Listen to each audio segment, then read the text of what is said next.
Hello, everyone, and welcome to night one of the 10th Annual Equine Industry Symposium. My name is Madeline Bondi, and I'm a second-year Bachelor of Bioresource Management, Equine Management student at the University of Guelph, and I will be your MC for the night.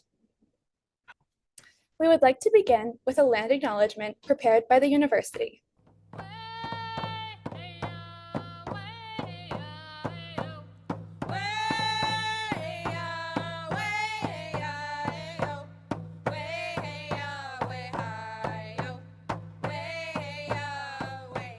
Ani, we give thanks to the Creator. We acknowledge the world around us and understand our place within it. We acknowledge and offer our respect to the many nations that walk this land in the past, the many nations that walk it today, and welcome you to the treaty lands and territory of the Mississaugas of the Anishinaabe. Sacred trust, we are the keepers of this land. She shelters and sustains us. Long after the flesh fails the spirit, we will care for this land. Our drums will be heard upon the wind, our voices in the rustle of the leaf. Our people have a sacred trust for the land, a trust no man may break, a trust that death cannot sever. We were here when you first stepped foot upon this land, and here we will remain long after the last step has disturbed your soil.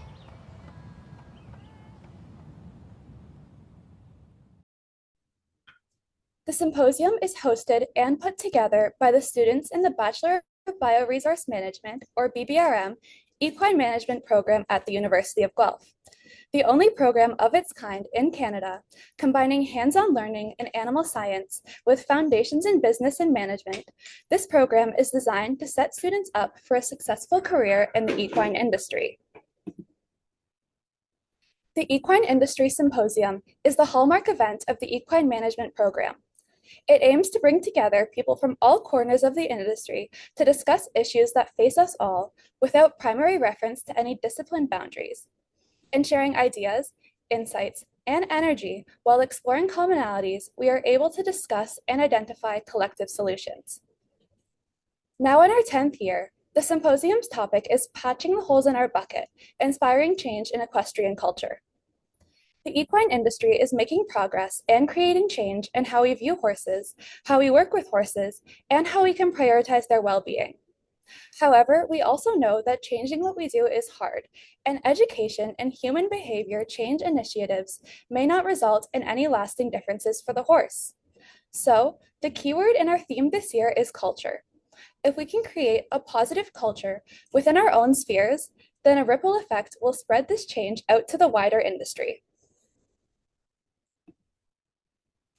Before we begin, I would like to thank our sponsors, Mad Barn, Tapestry Equine Products, Ontario Equestrian, Equine Guelph, KX 94.7, BBRM Student Council, and Greenhawk Equestrian Sport.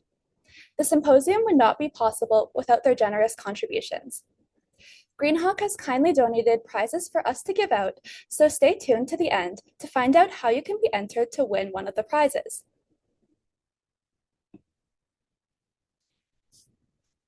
To ensure the event runs smoothly, your microphones and cameras have been turned off.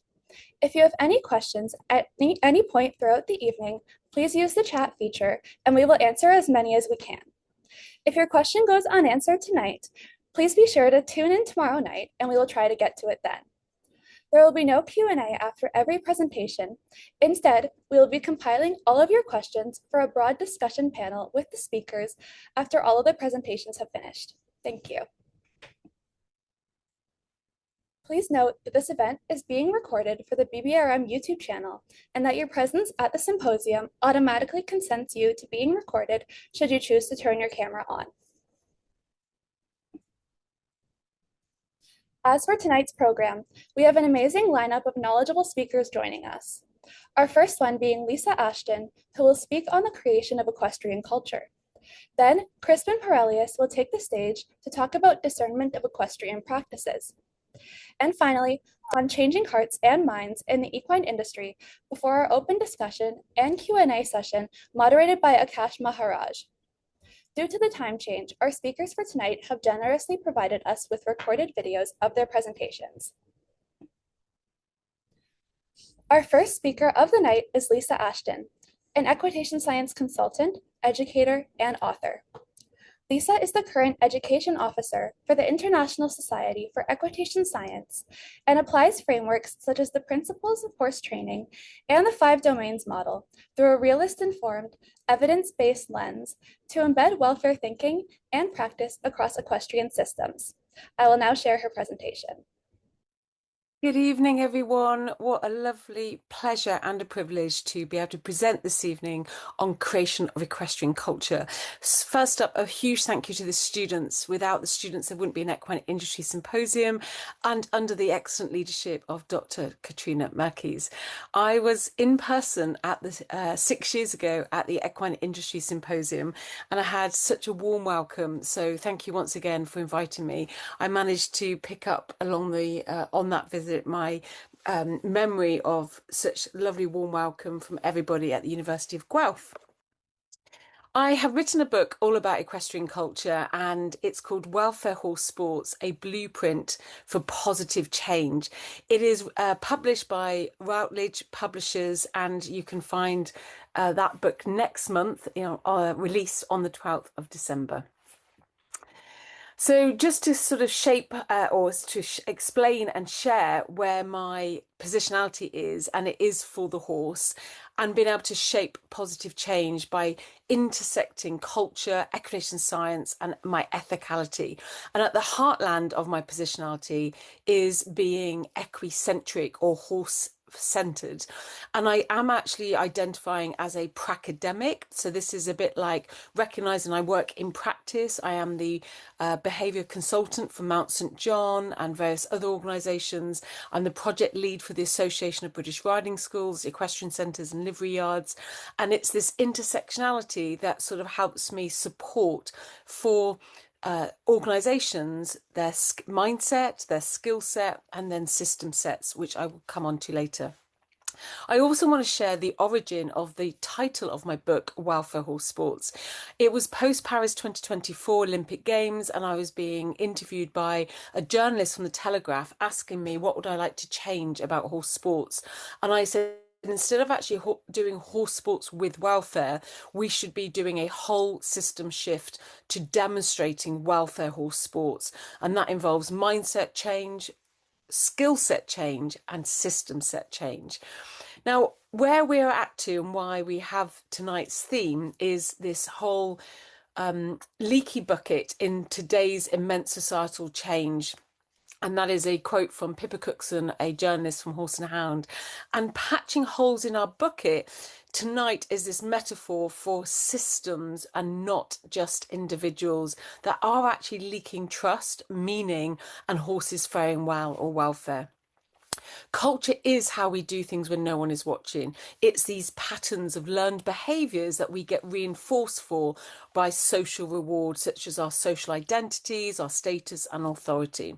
And this image was taken only last month by a dog walker, and why she took a photograph is because she was the horse was distressed. She was able to identify that, and so took a picture. Now this horse has their chin strapped to their chest and has a dummy on them. So this horse is actually loose in the arena and was distressed, hence why the dog walker took this photograph, and is another example of how we need to be looking at our systems as well as our mindsets and our skill sets in order to patch the holes in our leaky bucket.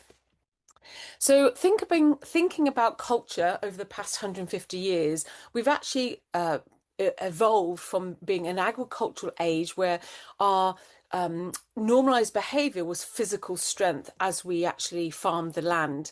Then we moved into an industrial age where culture was really all about our physical strength as a mass production worker, as well as our personal fortitude or mental fortitude.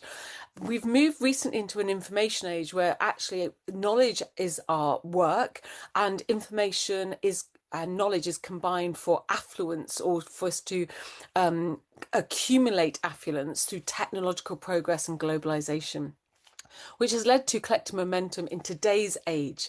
And I will talk more about this shortly. And that is our conceptual age, where we're actually having this symphony of thinking, or symphony thinking. And that is our ability to put pieces together in a way that is meaning making. And what we mean by pieces is multiple disciplines or multidisciplinary fields. And so we actually synthesize rather than analyze to see what relationships are going on between seemingly unrelated fields in order to actually develop and to detect broad patterns, in order to actually combine something new that may help us solve our current problems, like leaking trust. What we've had happen since 2020, so this was published in the pandemic, is textbooks that really are, this particular book is by Charlie Mackesy, who wrote about The Boy, the Mole, the Fox and the Horse, and it sold 10 million copies, and it's one of the longest running Sunday Times bestseller ever. And that's because it speaks to our ability to build mental fitness. We've had recent studies look at 98,000 people being able to actually be surveyed about watching short videos on TikTok, so a social platform, from adults and teens, and what they actually have been struggling with. And this is from 71 studies, is they've struggled with attention, self-control, stress and anxiety. World Health Organization have also identified that 1 in 7 10-year-old to 19-year-olds experience a mental disorder, such as depression, anxiety and behavioral disorders. And this is really sort of creating this whole illness and disability amongst adolescents. Where do they then go to find their support? And one of the actual answers to that has been the recent report published by British Equestrian on horses' social value, the impact socially of horses in society.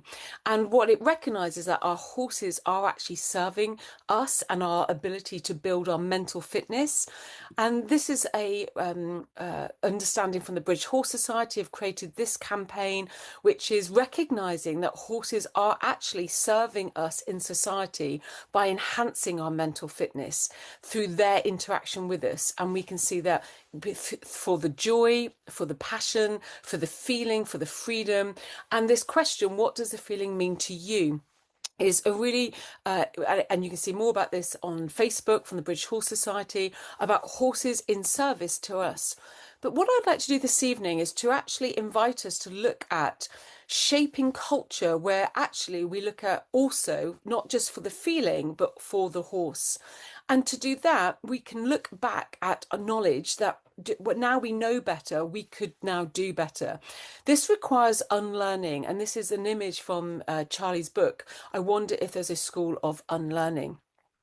Now, unlearning isn't easy. It is going to be uncomfortable and feels like discomfort, because we are looking back, and instead of actually looking back at our heritage equestrian practices with judgment, we want to be able to look back and reflect critically on what's going on for the horse, applying our new knowledge of the intersection of learning theory, animal welfare science and ethics and ethicality helps us to build and create a culture of equicentric, i.e. looking at all our interactions with the horse's mental and physical well-being at the centre. And that is what we mean by creating an equestrian culture for the horse. This is an illustration from my upcoming book, Whole Systems Thinking, the heartland of a welfare horse sport mindset. And what we're really looking at is all these different fields, veterinary science, animal welfare science, cognitive neuroscience, all feeding into being able to leave horses better.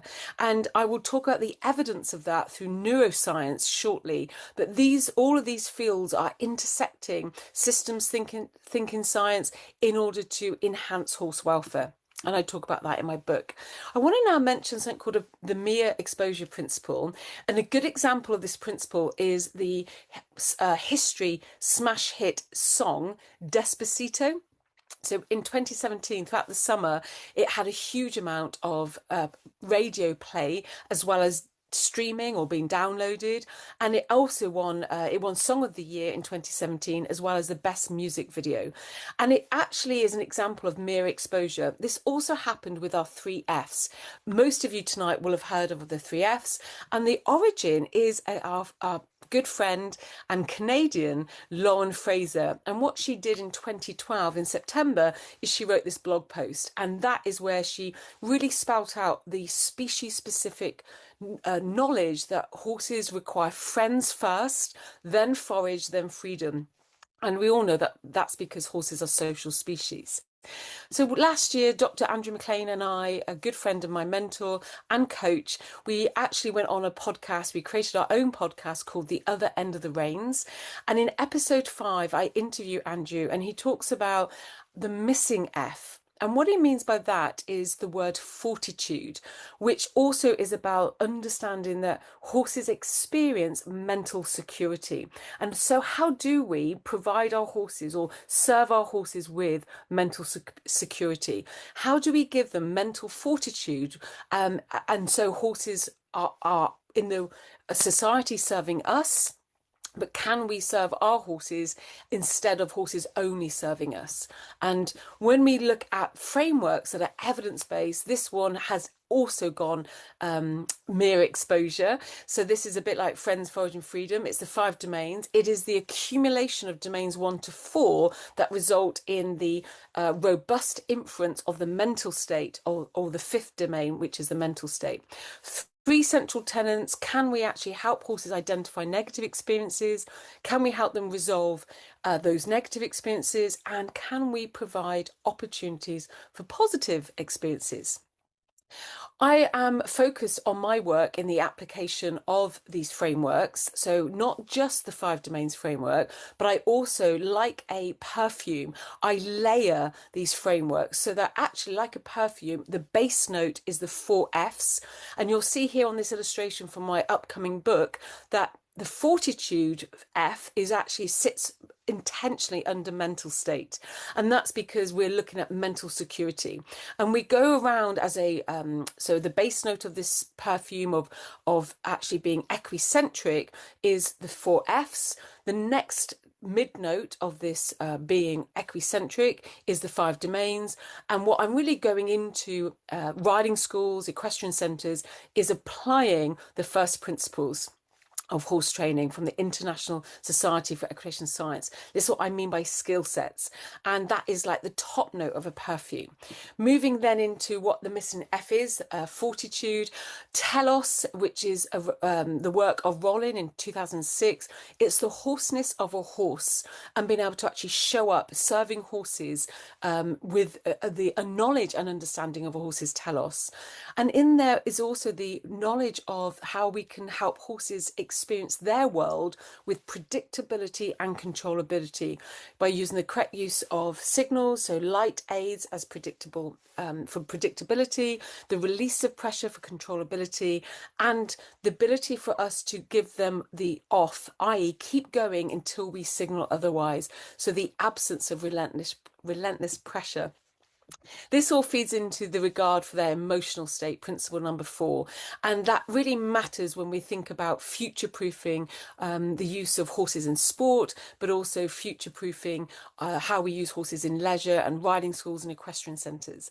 So the next slide is really about mindsets. And this is a BHS coach. She has been a coach for 10 years. She's called Clara. I met her when I was at Team Toucham, and I was upskilling the team with their skill set.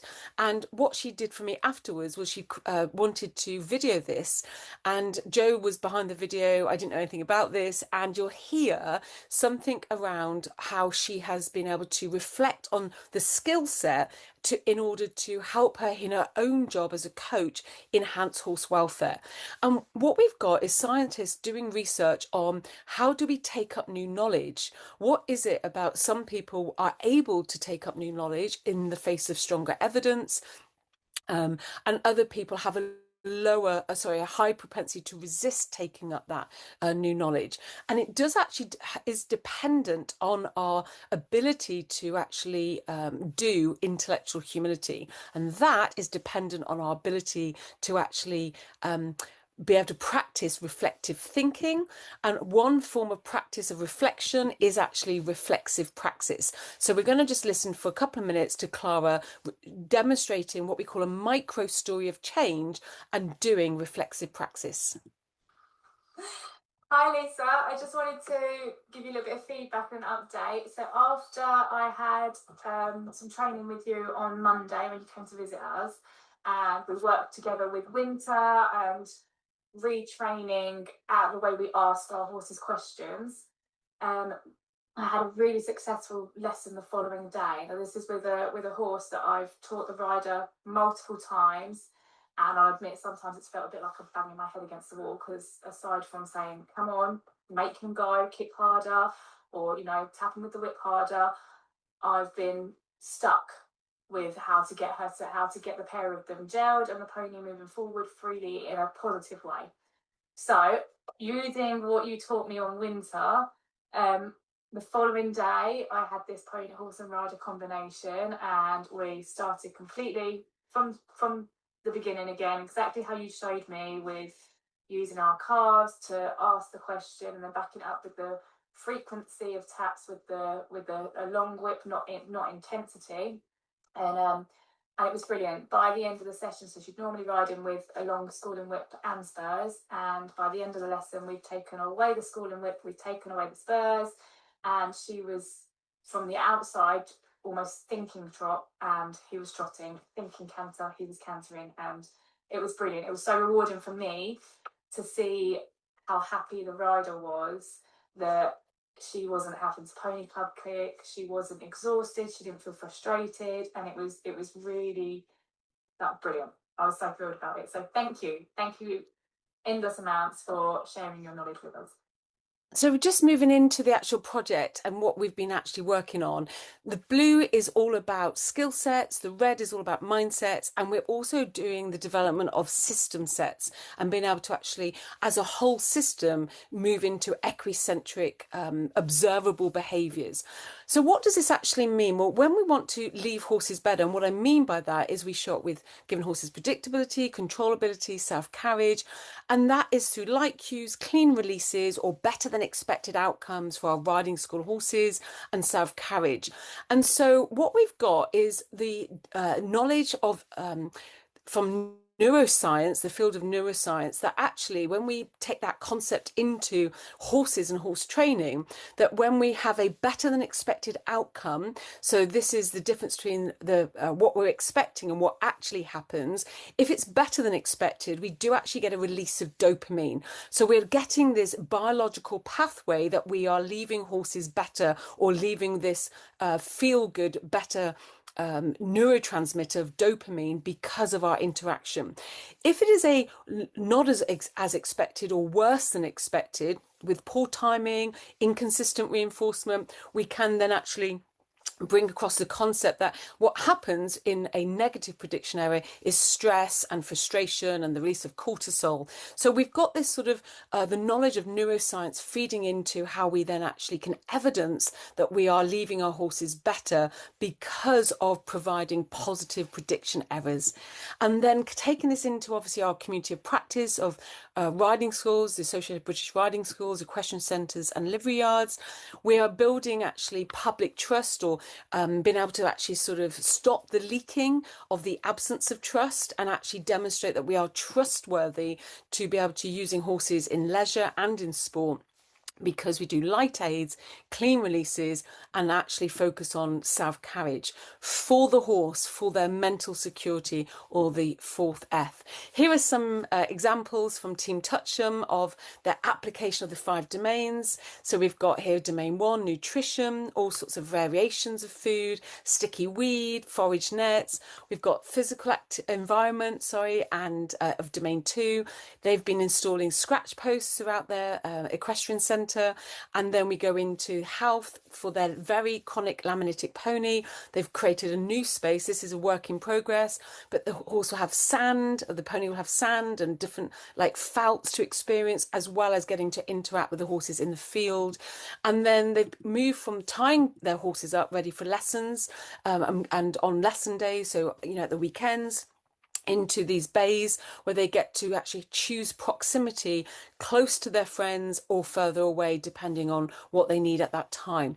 This is a short video from another of the equestrian centres, Stepney Bank, and they've put up a scratching post since doing the 5 domains, the University of New England online course. And that 5 domains, or applying the 5 domains, is prompting so many different opportunities for the teams at the riding centres to think about positive experiences for their horses. The 4th domain, behavioural interactions. Here you can see Team Touch and have added in social windows. They thought about their best friends, their BFFs, and they're thinking about moving that around. This is Marley, a pony that actually finds having her sunscreen on her muzzle actually aversive. Here I was working with one of the members of the team on counter conditioning Marley, whilst over here is a text exchange between Clara and her client, and you can really see for the horse that when she talks about squeezing and tapping, the method has helped Otis improve the basics that they were struggling with, and he was actually, and she writes, he was already a stubborn horse. So, we understand that wasn't actually what was taking place. There was an absence of a learnt response, but it does actually manifest for the rider as stubborn, and getting him going was a pain for me and him, but now he understands what to do. And there's that clarity of communication by using learning theory.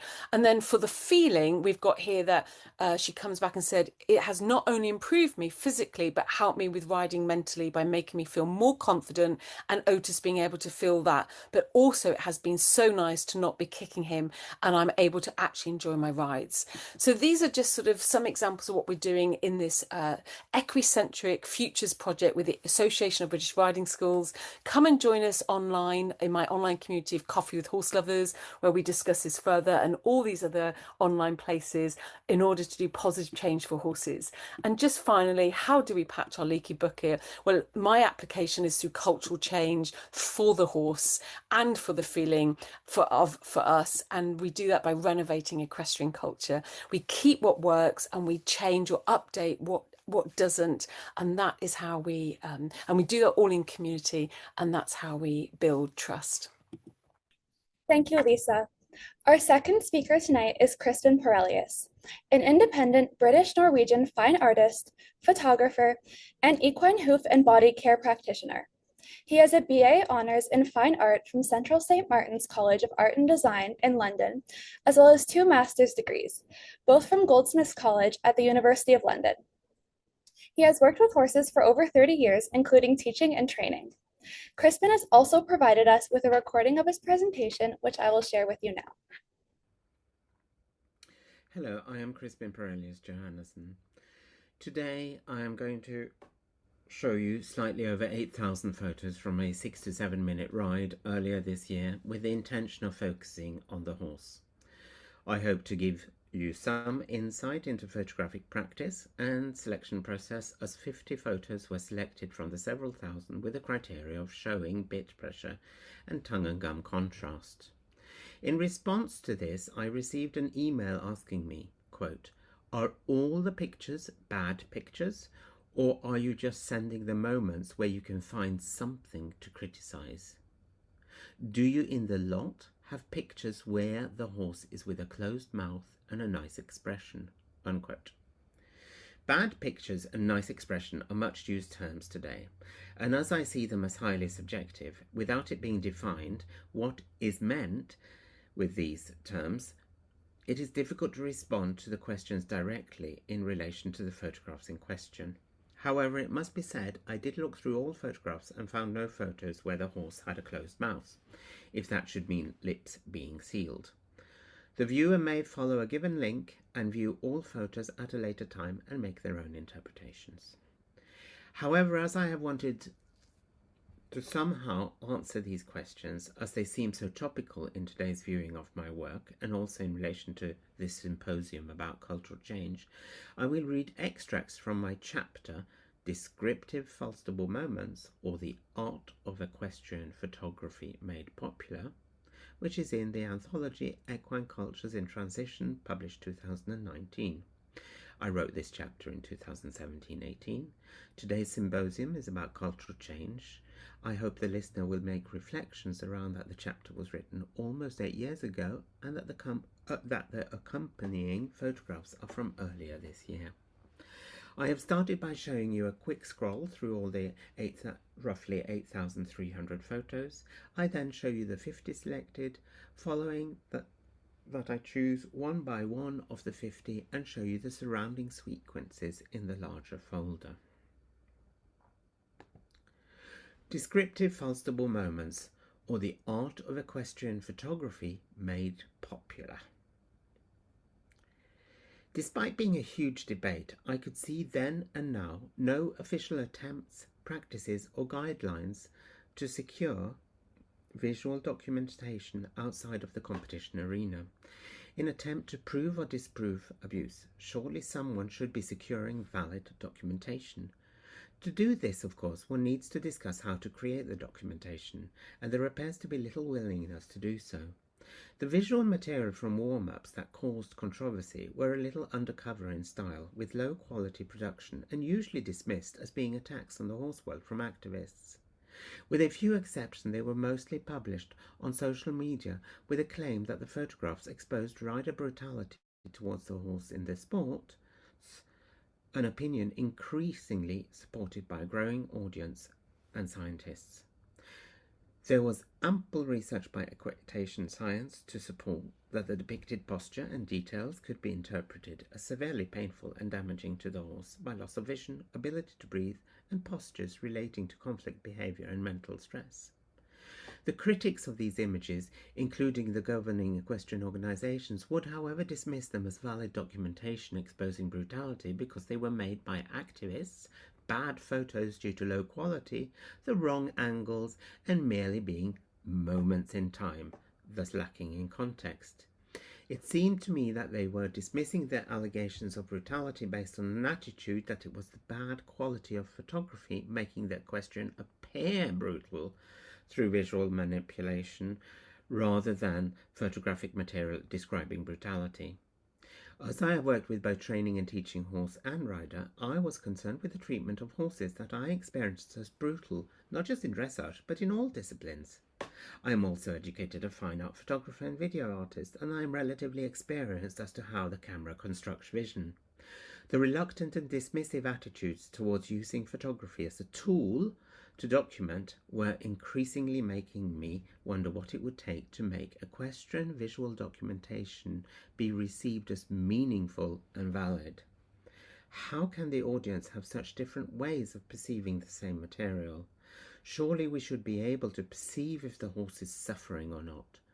Falstable Moments was an experiment of producing better quality documentation to see how the audience would receive it and hopefully push the question, don't people see any impression of brutality, or is it that they don't want the impression of brutality made visible? The practice of looking at horses. Over 30,000 years ago, an equine artist started to shape a horse with charcoal on the stone wall of the cave Chauvet in the gorge of Ardèche in the south of France. The cave is believed to contain the oldest paintings of horses. I imagine the artist viewed the horses from a vantage point, taking note of how they stood and moved close enough to see the position of the eyes, the direction of the ears pointing, and the degree of neck flexion. The horse would be opening its mouth, and the nostrils would be dilating to circles. The artist went into the darkness of the cave and painted with charcoal from the memory of his or her perceptions, making anatomical decisions from, for us, an unknown intention. On one of the panels, the artist had decided to paint 4 horses with various degrees of neck flexion and surprisingly large and rounded crests. The artist's idea of leg position is interesting, as one horse has 8 legs. Is this perhaps the artist's first attempt at representing a horse in movement? The horse nearest to the viewer shows clearly a horse with an open mouth, which the archaeologist Dominique Baffy interprets as a horse whinnying. This contemporary interpretation of an ancient document might or might not be the correct. As we see in later artworks, the horse with an open mouth is a popular aspect in the horse-human visual narrative, with many possible reasons and opposing interpretations. The Chauvet cave could be, as suggested by Tamsin Pickerel, where the documented journey of the horse-human relationship begins. Pickerel further claims, in relation to presenting the narrative of the horse in art, that the horse-human relationship is, quote, one of the longest love affairs to traverse history. It is an affair that has been catalogued by the hand of the artist, unquote. For thousands of years, humans have grappled with various ways of showing the horse with different angles, postures, and facial grimaces, for the longest period of time, unaided by photographic technology. Do the details and information seen in the visual documents confirm this suggested love affair? If so, we may wonder what has been included or excluded in this history presented as a love affair. What the photographer saw. Stepping into the role of an equestrian sports horse photographer, I travelled around Europe and as an accredited press photographer, producing images for the equestrian press. I wanted to explore the conventions of equestrian photography in sport, to understand the practices and get behind the surface scene. This meant I had to educate myself as to what aesthetic ideals the equestrian sport publishers wanted. For show jumping, the required image was mostly one in which the horse was shown mid-air across the jump, more in the upward movement rather than the downward phase. For dressage, there would be a few more moments the press could publish. Usually they would involve front and hind legs at the highest phase of movement, the most flexed position, such as in the piaffe and passage or pirouettes. The neck should be flexed, but not too much like within Rollkir, as this posture has never been permitted in competition.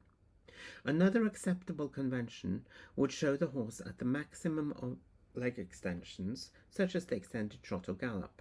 I spent time analysing what the equine media wanted, and I made sure I became good at getting the perfect moment, the trophy shots, the ones that could be published.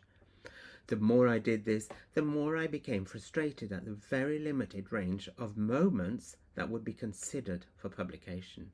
It seemed far more limited than I had ever previously imagined.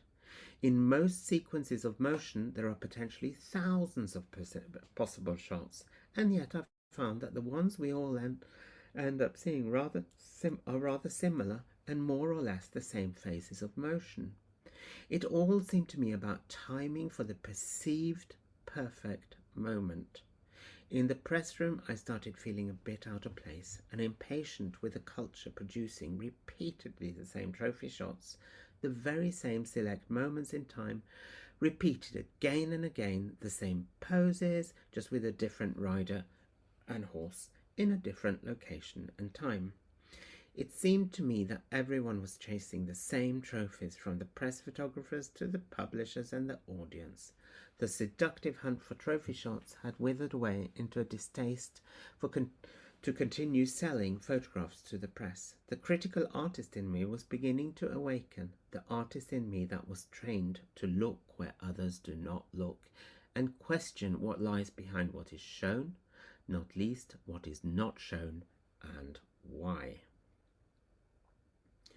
As I am also from an experimental practice of photography and video, I would upload my material and work with different ways of presenting it, slowing down video sequences, reanimating stills to move again, exploring detail. I was beginning to get an understanding of what I could see with the latest advances in camera technology. A new world of information was opening up. I was building up a huge archive of photos that I knew would be unwanted by the equine press, and I wondered what the other photographers did with all these images unwanted by the press and glossy equestrian magazines. I wondered why not show them. I wondered how can you not show them. I wondered how many such unwanted images are immediately deleted from cameras or hidden away in hard drives never to be seen. It was increasingly clear that I was not shooting my camera at the same time or in the same direction as other press photographers, and I wondered if my days as an accredited press photographer were numbered, and sure enough, my application of accreditation started being refused. I felt I was observed in a system so sensitive and restrictive as to realize I was not shooting in the conventionally acceptable direction and moment. Audiences started to approach me with accusations of being a nasty person, and I experienced evictions and threats of physical violence if I did not stop photographing. To shoot your camera at the wrong moment during an equestrian event can evoke strong responses from the organisers, riders and audiences, even when it is in the public areas. It is therefore not just publishing photographs that appears to be problematic, but also shooting them in the first place. If these unseen photographs were merely the wrong moment with the wrong angle, as many would insist, how could this explain that a part of the audience was completely convinced that they portray brutality and violence?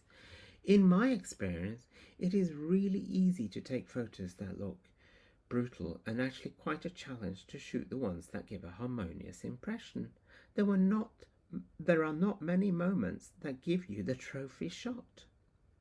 From Muybridge to today, seeing is not believing. To understand the equine community's relationship to photography, I would like to go back to an historical event, one of the more significant earliest projects of photographing the horse in motion, the work of Muybridge. It took roughly 34,000 years from the first equine paintings to the emergence of the camera, a mechanical device constructed to assist our naked eye in perceiving the horse, and it proved to be much better than our perception at capturing motion. The motion shots created by Muybridge had an enormous impact on how we understand vision, perception, nature, and movement. The Muybridge photographs show us that in spite of thousands of years of viewing horses, we had not really understood how they moved, and that our attempts at understanding this, without the camera, were to a large extent very different to how we had imagined. Photography gave us access to visual details so far unseen, unimagined, and perhaps unbelievable. The camera's description showed us that so much of the visual world eludes our perception and consciousness. Muybridge proved that all the horse's legs are off the ground at the same time, thus establishing photography as a tool to record information that our eye cannot see. The value for scientific understanding after this is beyond doubt proved by today's extensive, sophisticated developments in photographic technology, used in research helping us perceive and analyze what our biological eye cannot see, such as with photo finishes. It is perhaps also here we experience the idea in an equine context of the camera as an objective window onto reality that we otherwise don't access. One who wrote most extensively about how our ideas about vision and perception changed with Muybridge's work is Edwin Ray Lancaster. He was stunned at how different the photograph's information was compared to how we had previously imagined it to be, which indicated the inadequacy of our naked eye perceptions. He identifies in Egyptian and Greek equine representations some 100 years BC that there seemed to be only 4 commonly used poses to depict the horse in movement, and none of these were correct compared to the newly established photographic evidence, which showed, quote, that the poses used by artists at different times and in different parts of the world to represent the galloping of the horse have no correspondence to any of the poses actually assumed by a horse as now demonstrated by instantaneous photography, unquote. It is this point that I believe Walter Benjamin later expanded upon. For what were the psychological effects upon us learning that our vision is not veridical, that the way we see the world may be limited, and that our perception does not accurately represent reality, that a mechanical device can reveal what remains otherwise unseen, must be from an evolutionary and psychological perspective be a frightening insight that the camera has possibility to expose the unseen, the unexpected, the unintended, the unbelievable, the unwanted, the shocking, the unimaginable, that which is beyond our conscious grasp. This is what I understand Benjamin means by the camera exposing the secret, the optical unconscious, quote, whereas it is commonplace that, for example, we have some idea what involved in the act of walking, if only in general terms, we have no idea at all what happens during the fraction of a second when a person actually takes a step. Photography, with its device of slow motion and enlargement, reveals the secret." Unquote.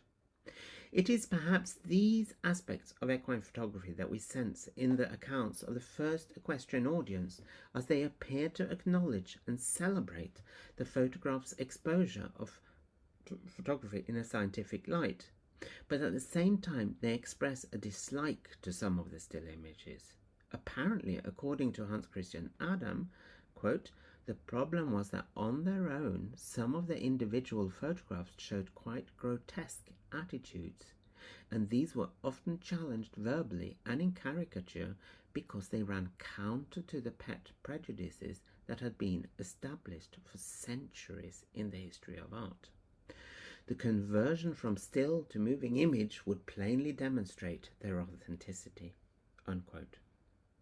There appears to be an ambivalence in the camera's ability to make visible phenomena secrets that are beyond human perception on the one hand, enlightening and useful, on the other hand, perhaps disturbing, shocking, and frighteningly revealing. An audience's shock from seeing equestrian brutality exposed by the camera is already present when Muybridge showed his work in the 1870s. Isn't it curious to note the audience is keen to see still images reanimated is a popular request even today. It is as if still images present a distortion of the truth and the moving image as a reliable representation, despite the knowledge that the moving image is nothing but a construction through many still images put together. Is it more popular as the moving images are closer to how our naked eye perceives the horse in motion? Do we prefer to see the moving image as it does not give us time to see detail? Details that were unimagined, the unseen, the unintended, and the unwanted. Perhaps the secret reveal the ugliness of the equestrian image, or even the ugliness in the relationship between horse and human. One thing is for sure, that is that the equestrian community had an ambivalent relationship to still images already from the start of their production, setting the premises for the conventions for what we may or may not publish, or not even permit ourselves to photograph. The question what we do with is what we do with the ugliness that emerges, and what function do the few selected photographs for publication play. This may be obvious, but I think the point should be made that the equine images as we see them today are constructions developed through 150 years of rigorous selection of what we like and don't like to see, rather than an exposure of what photography presents us with.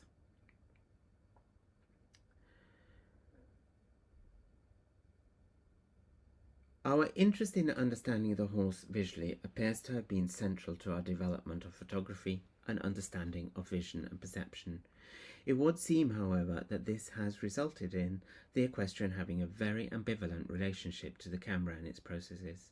As I understand it, there has been a known dilemma since the emergence of high-speed photography. We want to use the camera for producing trophy images, but we also have problems dealing with the camera's aspect of revealing the unseen, the unknown, and unimagined.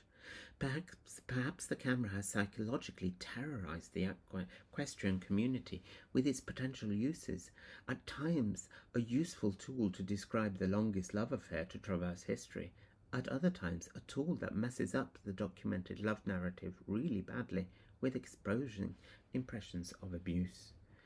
The regulatory publishing practices may very well function to keep the monstrosities of equestrianism from being exposed and seen. The social media has definitely made the equestrian image harder to control in such a way. To which extent this practice has been knowingly applied to hide aspects of equestrianism, I can only suspect. I do, however, know that in my huge archive of photography, very little of it is considered publishable, and that this must apply for a greater amount of material than my own, and that there is a vast amount of visual information that is never seen by an audience. If you work in the trade of creating equestrian images, you probably know this. However, for the larger part of the audience, they don't really know what they don't get to see. I would go as far as saying that the denying an audience to view the larger part of what the information the camera records is a form of censorship, conscious or unconscious. And the use of trophy image as a superimposed filter of how the equestrian would like to be seen. A practice of publishing photography secrets which shows more of the imagined, the unseen, the unintended, may have the effect of expanding our visual catalogue and therefore also broadening our perception of the horse. We need to see more, not less. Thank you very much for listening. Thank you, Crispin. Our third and final speaker tonight is Dr. Inga Wolframm, Professor of Sustainable Equestrianism at Van Hall-Leurenstein University of Applied Sciences in the Netherlands. Her research combines equine welfare and environmental sustainability with human behavior and cognition. She works towards understanding human behavior and decision-making in equestrian contexts, exploring the social, ecological, and economic value of equine farms, and positioning horses in equine management as drivers of the agroecological transition. I will now share her presentation. Good evening, everybody, or rather, good day to you. It's evening, my time, daytime, where you are. Thank you so much for having me. It's a real honor to join you for the 10th anniversary of this wonderful symposium. Kudos to Katrina and her team, and of course the brilliant students who've been putting together this wonderful symposium for that many years, and of course this year, which is also why it really pains me that I can't be there with you live today, which I had planned to do, but unfortunately due to some personal circumstances, unfortunately, I just simply didn't manage, and I'm very sorry. But I do hope that my presentation today will give you something to take away with you and perhaps give you a little bit of insight into my take on the theme, mending the bucket. When I saw this, I sort of had to smile because obviously I think most of us over the past few years, we've been thinking, how can it possibly be? We put so much time and effort into our industry, and yet the bucket still seems to be leaking here and there. But to give you my take on it, I want to talk to you about the social ties, really important. I'll explain in a minute what that means, but also about the spatial ties that contribute towards building a culture of care in equestrianism. So the ideas I'm going to talk to you about today, they've developed over the past few years, ever since I became a professor of sustainable equestrianism.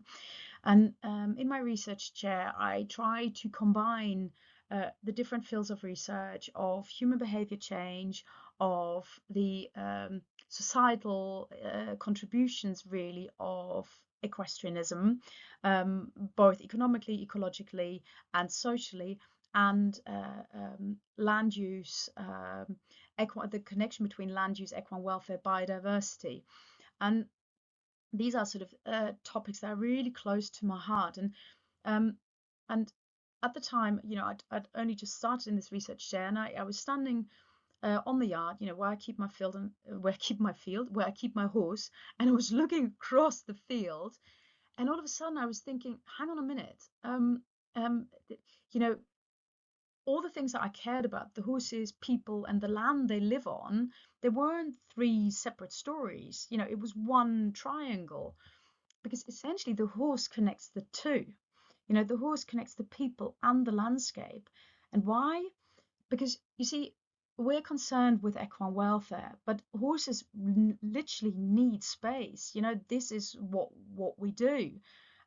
We want our horses to be well within the context of the environment that they are supposed to be living in. And at the end of the day, you know, if we give horses a landscape that is natural to them, that caters to their intrinsic needs, then we also automatically start to care for the soil of that land, the insects, the bird, biodiversity.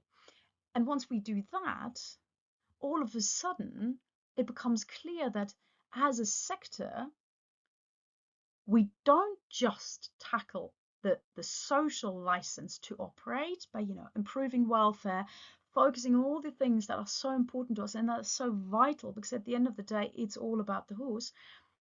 But all of a sudden, we're also talking about a spatial license to contribute.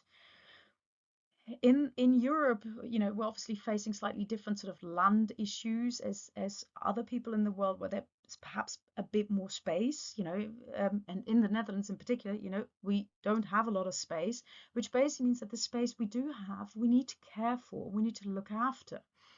And a lot of effort is being put into ensuring that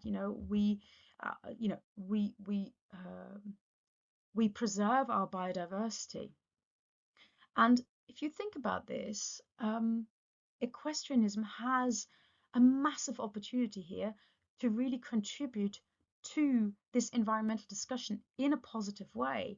We can actually give back towards society as a whole, and essentially look after our own horses, but also look after the land that we so desperately need to keep our horses in a way that is good for horses.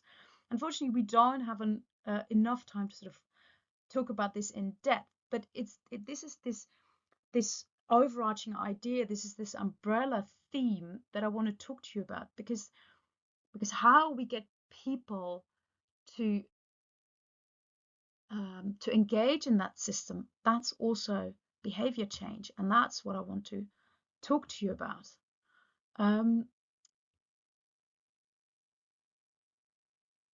Hang on, and now I'm needing to try and forward my slides.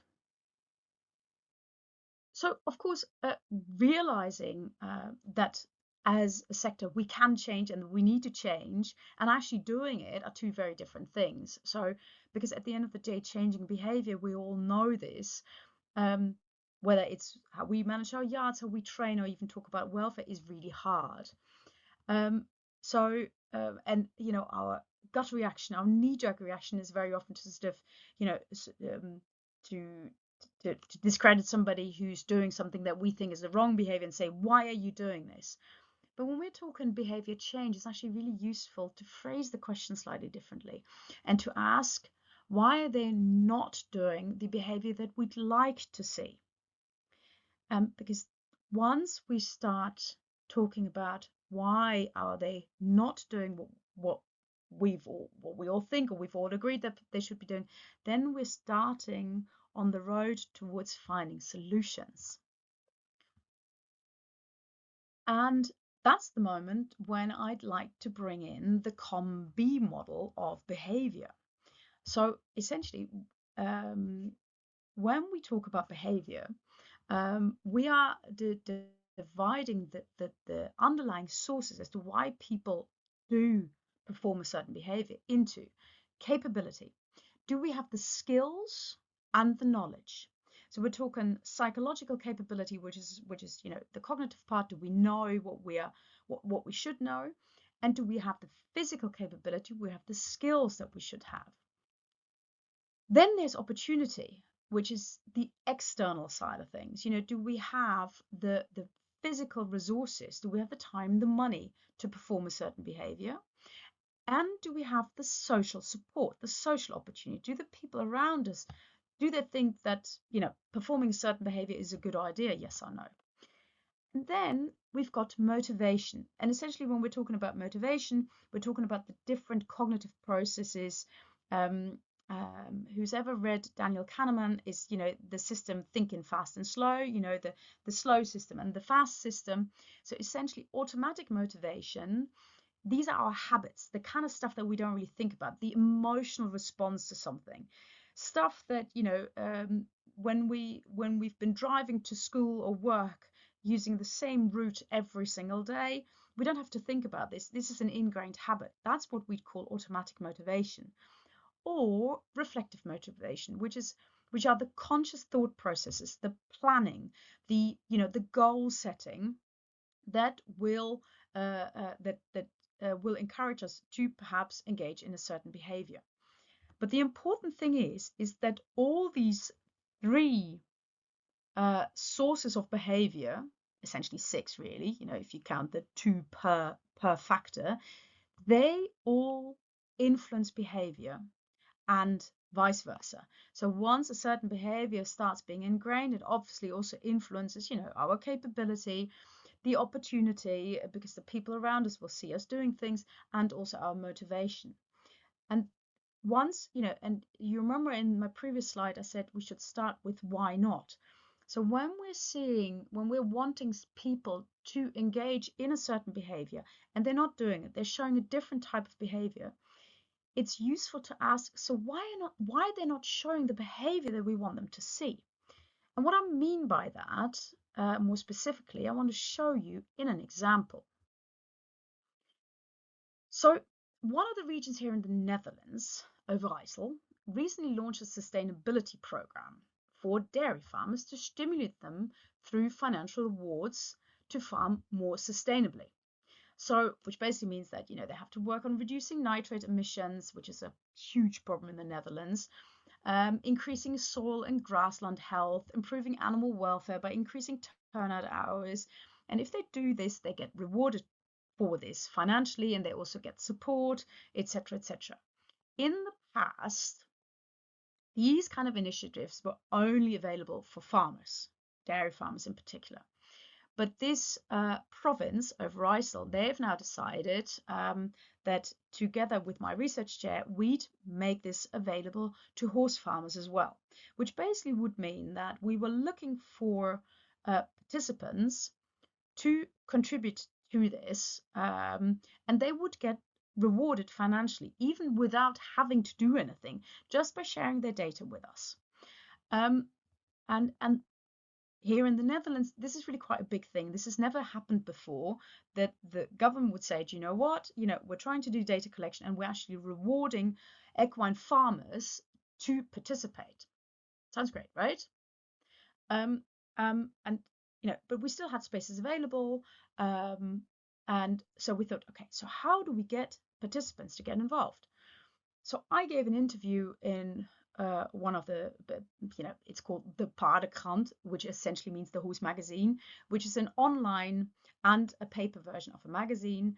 And, this is now in Dutch, but, essentially it sort of says the equine sector is taking charge and they are contributing towards sustainability programs.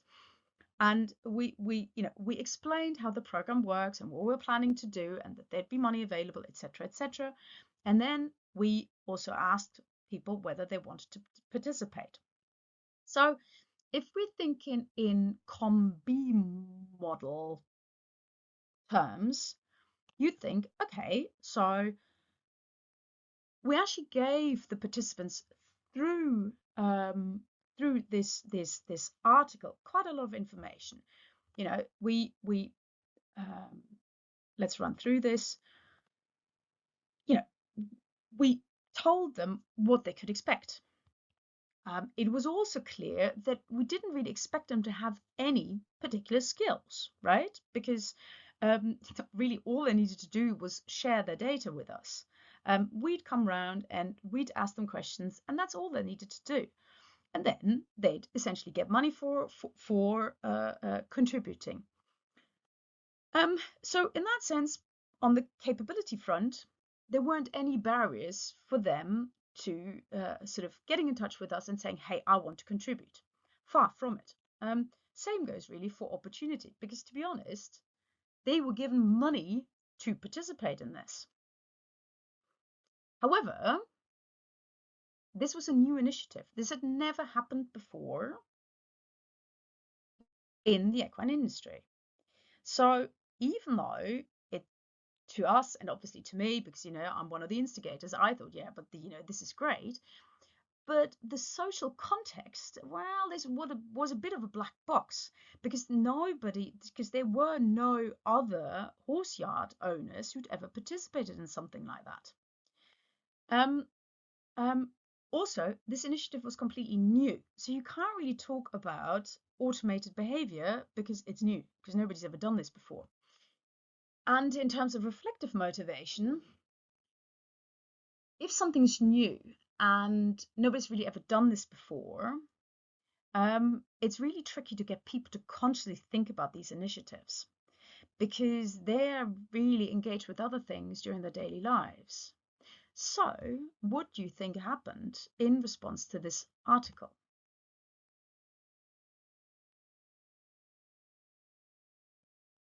Not all that much. So essentially what happened, what we're talking about here, even though it sounds really quite exciting because it sounds like, okay, so we had this, obviously, again, in the context of the Netherlands, but for the Netherlands, this is our biggest horsey publication.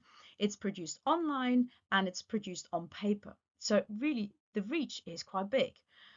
However, when we're talking about how to communicate, essentially, it's the spreading of simple ideas, and it's called the network of weak ties. This is something that we see online and with social media all the time. Essentially, somebody pushes an idea, and it's really easy to share that idea with others because it's so simple. And, it's an article and you just share it, but there's nothing else attached to it. There's no commitment as such, because all you need to do is you just need to share the article, and that's it. But you're not being encouraged to do anything else with it.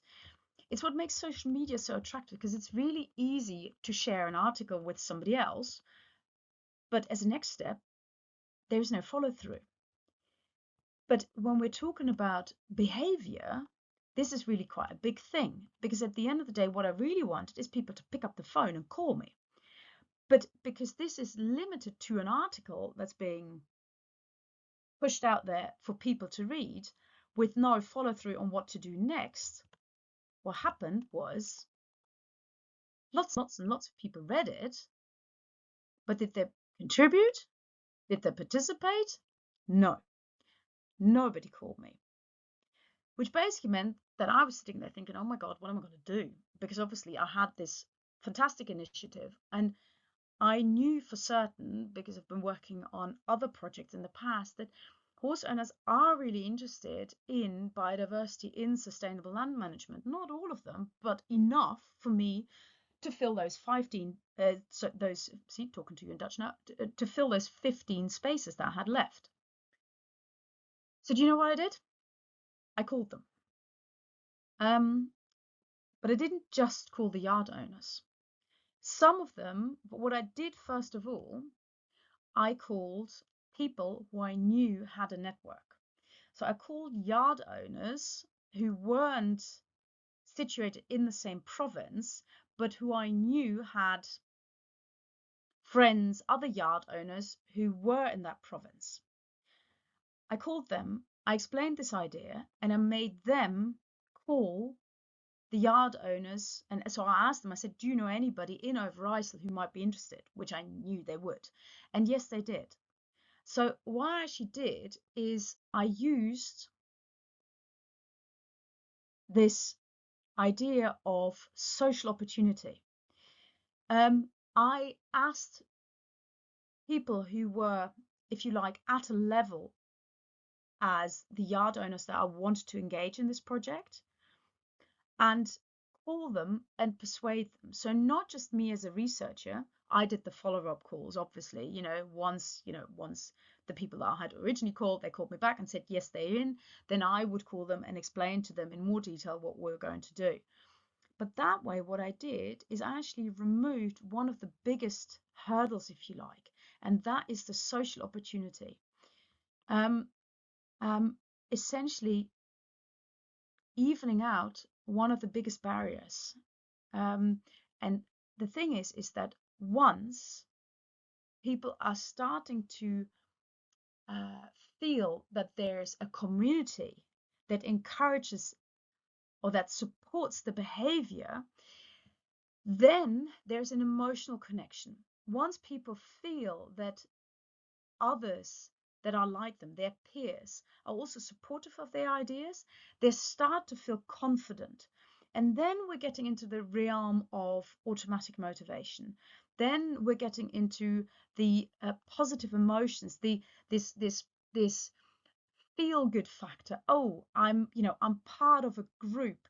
I'm accepted. That makes us feel good. And once you get that, then people slowly start to reflect, because they can start talking to their friends and other yard owners about this. They can start talking about, oh, do you know what? I'm involved in this initiative, and we're all about sustainability. What do you think? And then all of a sudden, people are starting to think reflectively, consciously about the change they want to live. And in communication terminology, we call this the power of strong ties. Essentially, what this is, these strong ties are cues that we take from the people we trust. So it's not just the weak ties that are really easy to share, like a social media post that you can just sort of share and then sort of be done with it, but much more it's the social cues within your own social environment that sort of ricochets around your own group. And the interesting thing here is, so you see the four dots appearing on my screen here. That's one social circle. But the thing with social circles is we all have different social circles. So if there's a few individuals in one social circle that has adopted a certain idea, then that idea might also get passed on to the adjacent social circle. And that way, those ideas spread. They spread across different social circles. But as you can clearly see, we also have, even if you like, redundant cues. And we call them redundant because they're sort of doubling up, right? Because individuals, they're all parts of different social circles. But actually what this does do is the same message keeps being reaffirmed across different social circles. And that way, the ties of a certain behavior becomes ever stronger. So really, when we're taking the theory of the COM-B model, of these ideas of weak and strong social ties, and we want to apply them to practice, then really the question is, okay, so who are our key actors here? We always talk about social media being really important as a multiplier, but in many ways, the biggest thing to any social change is the community itself, because they are our strong social ties. They're the ones who will evoke change and who will help the equestrian community move forward in a way that hopefully doesn't make the bucket leak. And just to demonstrate to you as to how this is already happening here in the Netherlands, and I talked to you about my example of this new initiative, where we're moving towards more sustainability, but we're already working on a big program where we are working with yard owners to design their yards to make them more biodiverse, integrating different aspects of blue-green infrastructure in a way that supports biodiversity and equine welfare. And once again, sorry guys, it's I'm literally already 2 minutes over, which I can see here. So there's not enough time to go into this in any more detail, but I'm sort of showing you some of the examples of the yard designs that my students have created for yards all across the Netherlands, where we integrate natural environments, sustainable land use that also supports equine welfare. And I'm only showing you 6 examples, but there are many more. And the nice thing is, because we're creating social change within the equine community in the Netherlands, it's like it's snowballing. And when I look at this,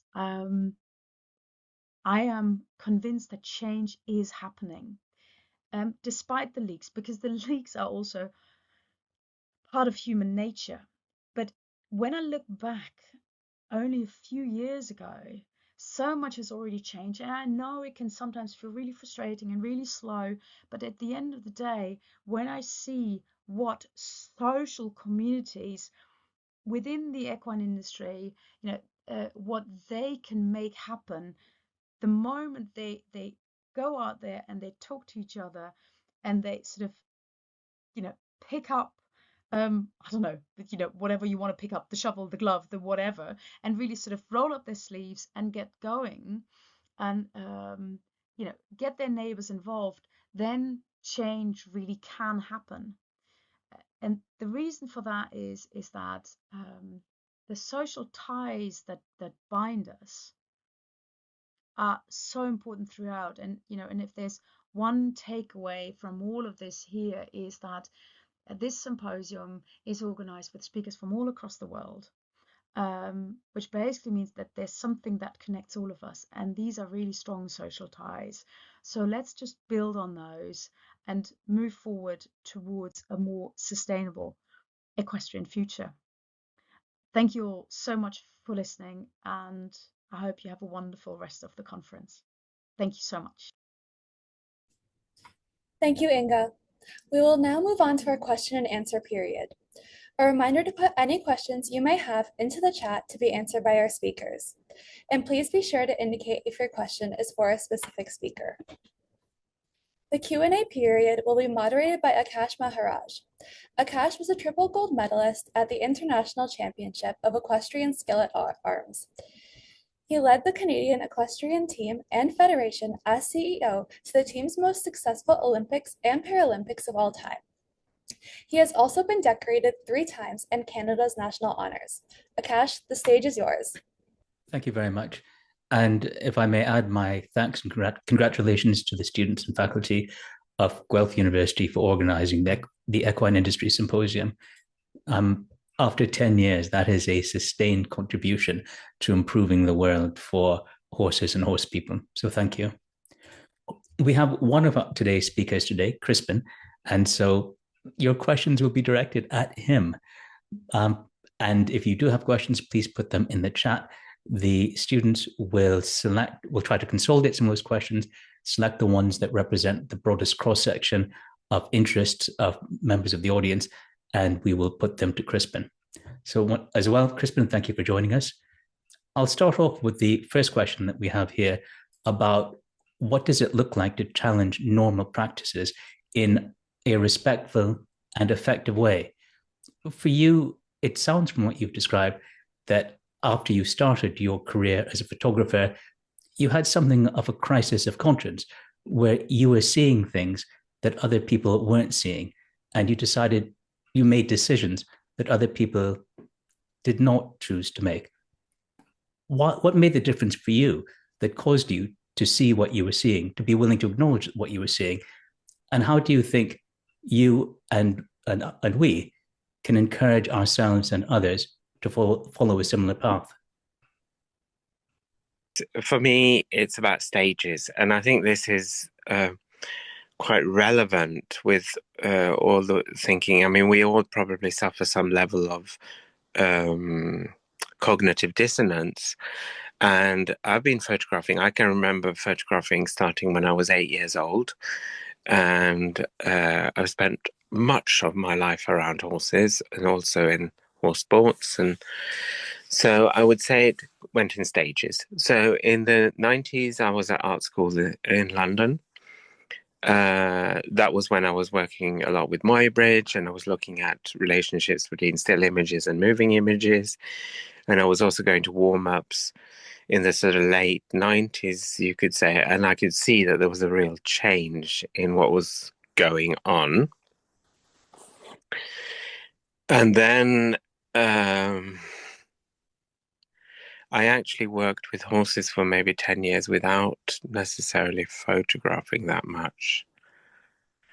But then it started in 2007. I was head of a horse department at a school, and I arranged a conference which was about non-violent training methods.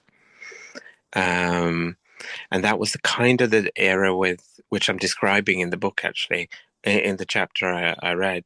There was a lot of roll cue debate, in the beginning of the 2000s. Wolframm's book came out in 2006, and then the FEI had their famous roundtable in 2010 and went from roll cue to LDR. So for me, it's been this sort of gradual awakening, but around that time, I think it has to do with camera technology, to be honest, because the cameras are just getting so much better. To what you see is so much, you just see so much better. And then around 2010, I had a new really, really good camera, and that was when I really started to questioning what's going on here. You know, I see such a different world from what I'm used to seeing, and other people seem to be seeing through the camera. And I started showing the photos to people, and that's what I also described today in my talk, is that there was this sort of, nobody wanted to see it, and they all sort of started sort of ostracizing me because I was wanting to show them, and the fact that I'd even taken these photos. So it's a kind of shaming thing. And then a real turning point for me was 2015, when I took some photos which are quite known from Falsterbo, which is what also this chapter in the Rutledge book is about. And that's when I just thought, you know, we'd had the roll cue, we knew what chin to chest, you know, when the chin of the horse touches the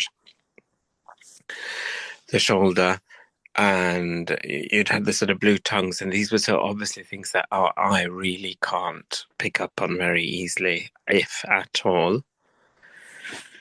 So I think, I'm not sure if I quite remember if I've sort of answered your question, but for me it has gone in different stages, and it's a really long, we're talking like 20, 30 years. So I kind of understand that people don't really get it from just seeing a talk, or it's, you know, I think Lisa Ashton was talking about unlearning, wasn't she? And I think this is really a process of unlearning at the same time for us, a process of really strong learning through the camera, and a process of unlearning what we believe and the sort of illusion we believe in of what it looks like. Now the cameras are just so incredibly good compared to even what they were 5 or 10 years ago. And for me, it's quite isolating looking through my camera, and I'll be sitting there looking through my camera, seeing a different world. And then you have the audience clapping and going quite sort of crazy, which gives me a sort of feeling of isolation. Anyway, did that answer the question? It did. So if I understand you correctly, you're saying that part of what makes it possible for people to see what they need to see is improvements in camera technology that produce images that are irrefutable to our eyes, whereas poor quality cameras they produce a kind of ambiguity that allowed us to see what we wanted to see rather than what we need to see. That's very interesting. That was really beautifully put. And what I think, what I would like to do more, and what I would have done today, but I can't do it legally, is to compare my photos with, for example, the live transmission from Clip My Horse. We're not allowed to use it, but then if you go into Clip My Horse, I could have told everyone that. But you know, you have a link to the folder of the images I've shown today, and there are other of my images, and then you can go into the Clip My Horse and actually see the ride, and then compare what you see from the video and from the images, and that really sort of makes it very clear that a lot of this is a lot to do here is being controlled with how much we see, and a lot of that is done through quality.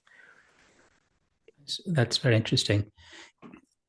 Now, assuming that people are presented with images that are irrefutable, that clearly show instances where there are horse welfare concerns, and where an ordinary person bringing to bear an ordinary level of ethics and decency would see that there is something that should not be ordinary in these images.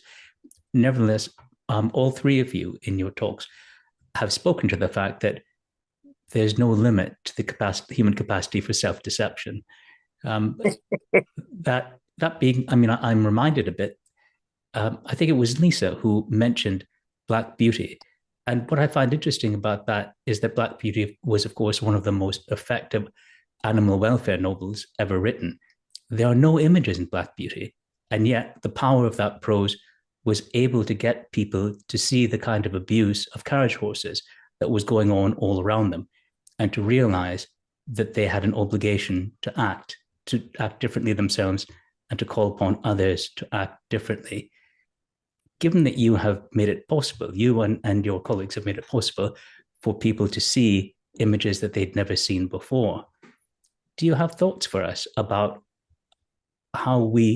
what are our responsibilities and how are the means that we need to pursue to get people to feel things in response to those images that they've not felt before? Oh, I am not sure if I understood your question. How one should try to make people take responsibility. How one can encourage people to process what they are seeing and to feel motivated to respond appropriately and want to act, rather than to allow while their physical eyes may be taking in the images, the eyes of their hearts are glazing over. I think this is one of the things that I have found very, very frustrating. I mean, when I sort of started around the period when I'm also saying that I was press accredited, and 2009 to 10 until nobody was really wanting to look at the images. Certainly nobody really wanted to publish them or show them. And then I established contact with Epona TV in 2013, and then they published in 2015 the Constable moment photos. So you could say, I think this is really the question that, for me, nobody does. Not a lot of people really do. Everyone is shying away a bit. That's sort of my impression. But I'd like to say something about Black Beauty, because I think that is when Muybridge did it, that was in the 1870s. And the story with Muybridge is that Leland Stanford, who was the founder of Stanford University, I think he owned 800 racing horses at his farm. And it was so important for him to establish if all the legs were off the ground, because he had this idea that he could breed or train them differently and win more, probably. But that was that's and then the audience was upset that they could see horses being whipped. And of course, we could look at that the horses are, the mouths are open in Muybridge, but the quality, of course, was really quite poor. But what is really quite interesting in there is that if you start thinking that Black Beauty had just been published, I've forgotten the year Black Beauty is published, but it might be 72 or something, 1872. But before Black Beauty, Anna Sewell was not really so radical or early in writing Black Beauty. You'd had actually good 20 years of welfare debate in England, and there was a lot published in the newspapers, and they were very direct and clear compared to today. They were very critical of how the carriage horses in London were being treated, the working horses, of course.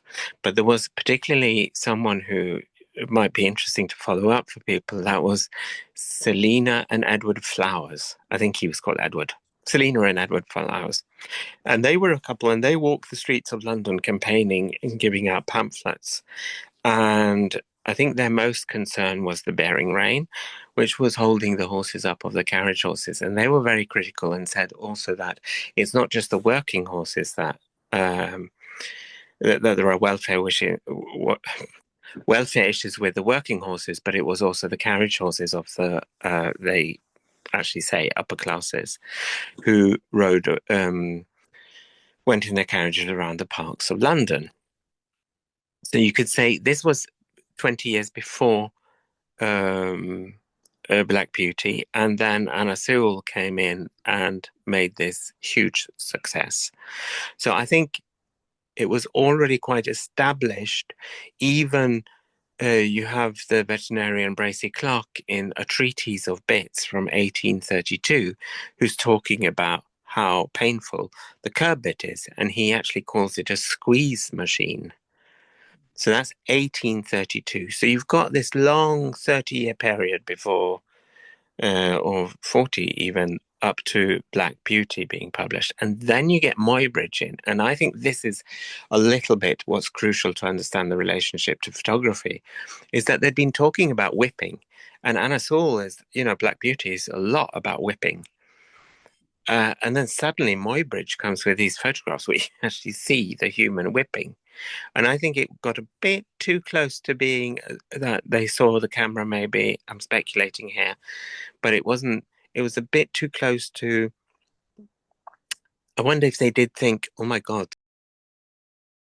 this can actually be used to document what we've been talking about for 30 years. Because photography is so much closer to being something. You've been painting for centuries, and you've been painting the horse in a way. Talk the attitudes that actually don't correspond. The flying gallop, which was a very, very strong convention of painting the horse, which has that attitude in real life. So I think there's been this deep fear of photography. So and you see that really lately with what I would call trophy images, but also in advertising for these trophy, idealized, illusionary kind of use of photography. And obviously sports photography wants to use an idealized situation of the sport. But what we lose then a means to compensate for our rather poor. Use it as a tool to explore and to understand the world. And I think if we'd managed to get over into that kind of exploratory about the camera in a different way than actually that it's evidence that shows. I mean, I think one has to get over this fact that the camera does actually show the world in a very to see it, and then it would actually be quite. Thank you. We have one final question, and it does touch upon your references to especially to sport. In addition to the responsibility of individuals, in any organized society, we delegate some of our responsibilities to public authorities. And for equestrianism and equestrian sport, it tends to be national equestrian federations. In Canada, it's the Equestrian Canada, and international bodies like the FEI. Our hope is that they will make informed decisions about what standards will protect horse welfare and then enforce them. But there is a level of skepticism that you have expressed and that is being expressed by the participants in this call about whether the FEI and other such bodies are taking those responsibilities seriously. So my question to you is, for all of us as members of our country's national equestrian federations, and through those national federations as part of the FEI, how can we motivate these regulatory bodies to see what you have enabled them to see, to feel what we feel, and to live up to their responsibilities to put the welfare of the horse first? I don't know. To be honest, I mean, I've been sort of working with this for at least sort of 15 years, you could say. And what I can see, if I'm going to be totally honest, what seems to motivate change is that it gets into what I would call as big media. Media plays a very crucial role in that, I think, because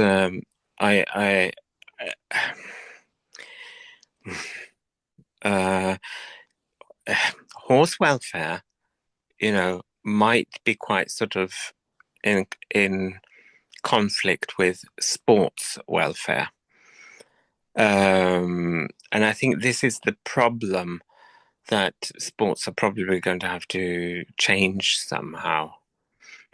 And I'm not sure if they are going to sort of want to do that change. I might add here that I very much see myself as an artist creating, better vision and sort of showing that and documenting and making people aware of looking, and that looking is not the same as seeing. And we have in the sports, we have a lot of looking at culture, like the judges are looking at, the stewards are looking at, everyone's sort of looking at. And this was, for me, what was really important with using the camera, was that all my work now for 1.5, 2 years is from the arena. So it's really like the detail is hiding in plain sight, and everyone is not showing it. And the fact that I show it, then I'm sort of said that I'm manipulating images. So I think they would have done better in not accusing me of manipulating images, but instead embracing the camera as a tool to see and really see welfare. So I think that was sort of me wrapping, I don't know. I think media is the real thing, and I don't really know if what it would inspire so much change otherwise. Thank you. It's really... I think that's an interesting point. You've talked a lot about images exposing the truth. We've talked a bit about people acknowledging the truth. And we're wrapping up now with, well, what do you do with that truth? And part of it, if I understand you correctly, is that we try to project it into the public arena through the media to put pressure on people to do the things that they essentially already know that they need to do, but are pretending to themselves and to the world that they don't need to do. Thank you. I think it's I just might add with the blue tongue thing. I mean, a lot of people speak as if that came out 1.5 years ago when we published in Scandinavia the blue tongue photos I'd taken. But one should remember that we'd known about it for many, many years, but it hadn't been in big media in the same way. So people have known about it, but not really done anything about it. Okay. Well, we've now come to the end of our session, and we could go on for much longer. This is a big topic, but Crispin, thank you for taking the time to take some questions, especially since it's at an unsocial hour where you're located. So thank you. Thank you very much for inviting me. Thank you for everyone listening. Thank you all. Just a reminder, if we did not get to your question today, we will try our best to get to your question tomorrow night. Finally, we would like to invite you all to scan the QR code on the screen to offer us your feedback so we're able to tailor future symposia to you, our audience.